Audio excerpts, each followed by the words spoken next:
Statistics show that pro teams are playing the economy completely wrong.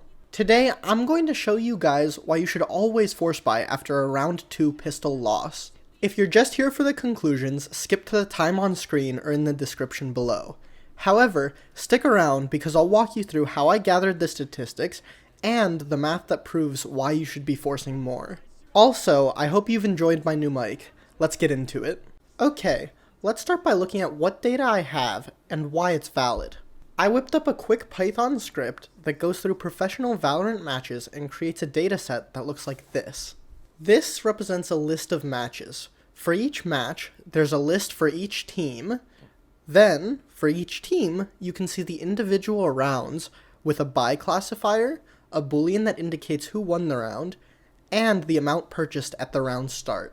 The key idea here that should convince you is that my program has collected data from over 500 pro matches and 10,000 rounds on the current patch. Now that you understand what data I have, let's start looking at the math.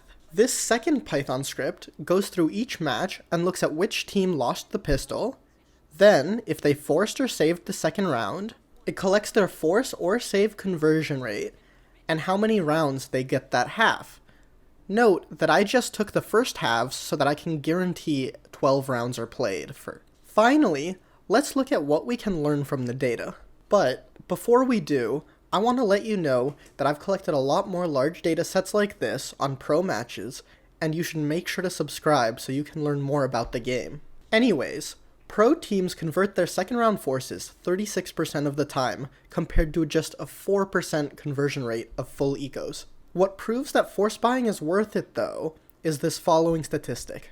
If you lose the pistol, then save, you're only expected to get 4.7 rounds that half. Forcing second round instead of saving raises your expected rounds to 5.5. I cannot stress enough how significant this is. Over more than 10,000 analyzed rounds, a second round force increases your expected rounds by over 20%. This is far beyond a margin of error difference, indicating you should always force after a pistol loss, especially as I assume that ranked games will have a higher conversion rate due to less disciplined players. Finally, let's analyze one potential confounding variable: first round success. If you get a bomb plant or a few kills, you will be going into the second round with more money to force with. However, the data still supports a second round force, but I'm slightly less confident in this conclusion because of the smaller sample size. The issue is, pro teams clearly do not use statistics as much as they should, and thus do not force buy as much as they should. So, we only have a few matches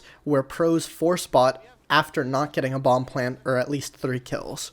Anyways, from this video, I hope you are convinced that you should always force second round after you get a plant or at least a few kills, and as long as you can convert force buys around 35% of the time, it's still worth forcing without the additional money. I'll be implementing this new tech with my team that you can watch on twitch.tv/BugsyTheBean, link in the description, and if you have suggestions on other things I should look into with large datasets like these, please let me know in the comments and get subscribed to learn more about the game.